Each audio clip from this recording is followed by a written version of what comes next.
First of all, I am so excited, so thank you so much. I'm a little nervous, not in a bad way, but just because... Have you heard nothing from us?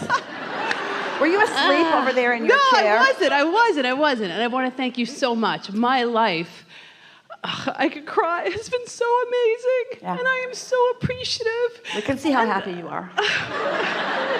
It's horrible, but I am so thankful because it just gets better and better, and it's because of your teachings and applying it, and it's because the laws of the universe is as they are, and now that you're consciously aware of them, you're in control. You're utilizing the law of attraction to your advantage instead of your disadvantage. It really is. It is. And so I trust in the process, and my life is amazing, and things are unfolding, and I keep getting better and better. And I would just love your help, because when I envisioned my life, I envisioned a business which is thriving, which is what I have, and having a partner, which is someone who's amazing, and I have him too, and getting married. Can't count on them, they die. I know, luckily he's still here. And getting married, and having fun, and having a baby, and doing all those fun things.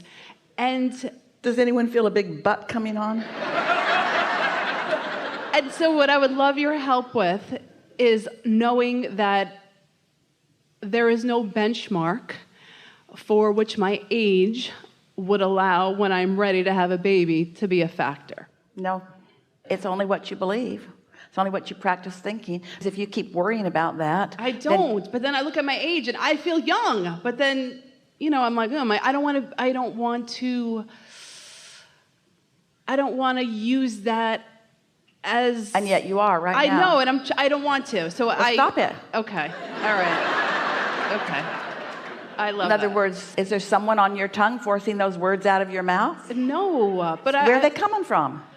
When you go to the doctor. Oh. Yeah. Oh. And I know, like, a lot of my life has not. We like everything that you're saying, not just the part where you flatter us. No, but I mean it though. We liked those opening words when you were talking about how well your life is going, and we could feel the confidence that you had as you were speaking that. And so why is this subject that you are now presenting here, why is it an outlier to that? Confidence? Yeah. Yes, because I am excited about having a baby. I don't want one today. But wait, we want you to talk to us conceptually rather than specifically about the subject. Okay. Esther's daughter Tracy, some years ago, Tracy's been studying the law of attraction since she was 14. That's when Jerry and Esther met Abraham. So Tracy's been at it for a long time, and like you, her life is going really, really well. And like everyone, she has ups and downs and some wobbles too, but mostly it goes really, really well. So one day she was at an Abraham gathering like this in San Antonio, and a friend who she'd seen, they sort of rendezvoused at the annual San Antonio seminar. So she knew this guy, he'd been there frequently, and they often sat together and enjoyed telling each other stories of their individual motion forward and their deliberate creation. And Tracy was telling this friend that they were putting their house on the market, and they'd found a new house. And she was talking about how she really didn't want to have to move twice. She really wanted her house to sell so that everything would be a smooth transition. And he said, so law of attraction works with everything except real estate.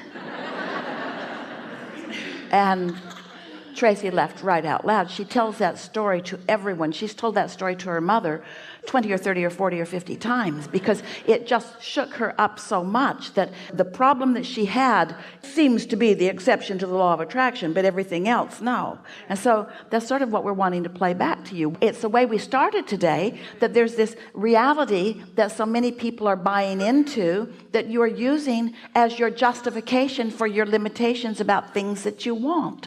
And what's really funny about this is that it isn't even something that isn't happening to you because someone is taking it away from you. What you're saying to us is, I'm choosing not to do something that I want to do. And am I waiting too long in my choice of waiting that I won't get? And we say, doesn't that strike you as funny? Doesn't it strike you as funny that your inner being, who knows who you are and knows what you want, wouldn't let you go past that point? Doesn't it make perfect sense to you? Doesn't it make perfect sense to you that everything's working out for you, and that all the inspiration is coming, and the things that you want, and you're being guided to the path of least resistance? So if you're saying to us, I believe in my vortex, and I believe in my connection, and I understand my guidance system, but there's just one thing I'm afraid might get by me. And we say, you can't have it both ways. It's either real or it isn't. It is real. Your guidance is either vivid or it isn't. It is vivid. You're either sensitive to your guidance or you're not. You're sensitive to it. So what your question actually was saying to us is, Abraham, there are beliefs in the world that are getting in my way, and it bothers me every time I let the beliefs in the world get in my way. And Abraham, do you think I should let the beliefs of the world keep getting in my way? No, we don't. Well, Abraham, how would I prevent the beliefs of the world from getting in my way?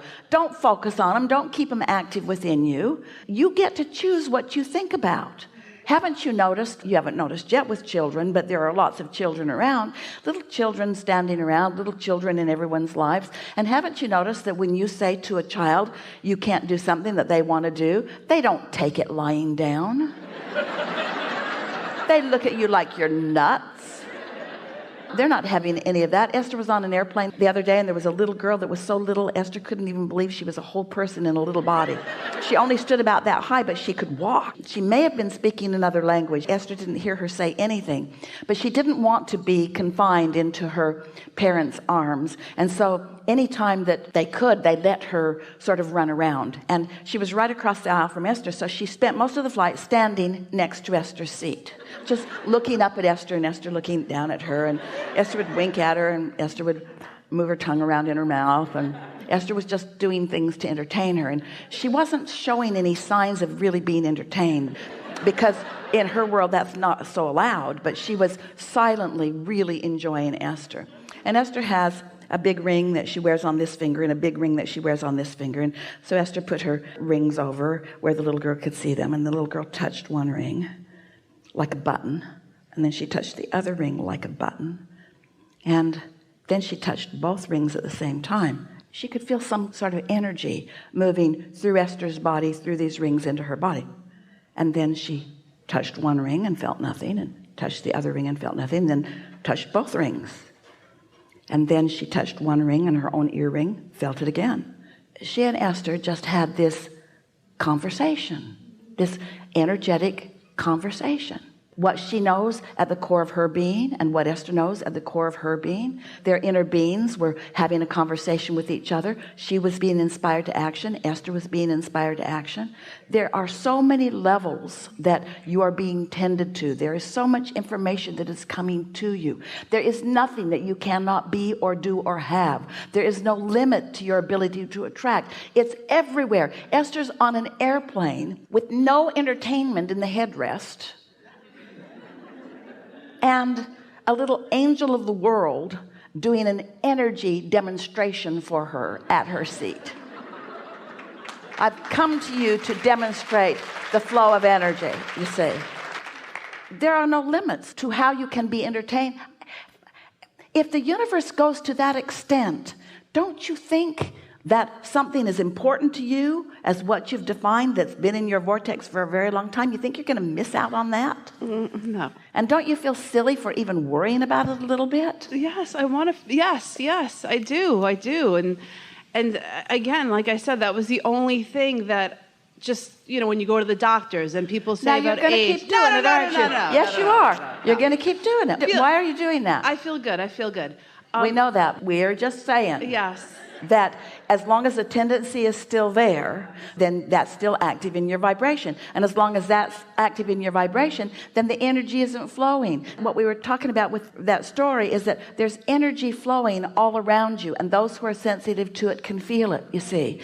The easiest way to be sensitive to energy, this little being has, to this point in her life, not offered any resistance, so she's still pure to the energy, so she can feel it. It was so obvious to Esther that she felt it. She looked at Esther like, do you know that? Can you feel that? Do you know what that is? And Esther looked back at her and said, I I know exactly what you're feeling. I know, I get it, I understand it. And so if you're sensitive to the energy, that's a lovely thing, but at least be sensitive to your emotions. That story that you were telling hurts you every time you tell it. It would be like touching a hot stove, and instead of taking your hand away, just saying, well, my doctor believes this. I know. It hurts like everything. I'd like to take my hand away, but my doctor believes that. In fact, don't want him to think I don't believe him. Oh my God. I thank you so much, and I appreciate you so very much, and because of you I live an amazing life, and so I thank you for choosing me and calling me up here today. Well, you're good for everyone, because everyone's doing some of that about something. Thank you. And you know what? The things you care the most about are the things that you're most likely to be wobbly about, and that reason for that is the things you care the most about are the things you think the most about, and the things you think most about are the things that you are most likely to introduce the most resistance to. That's why meditation and getting out ahead of it is a really good idea. I love it. Thank you so much. Yes, it is.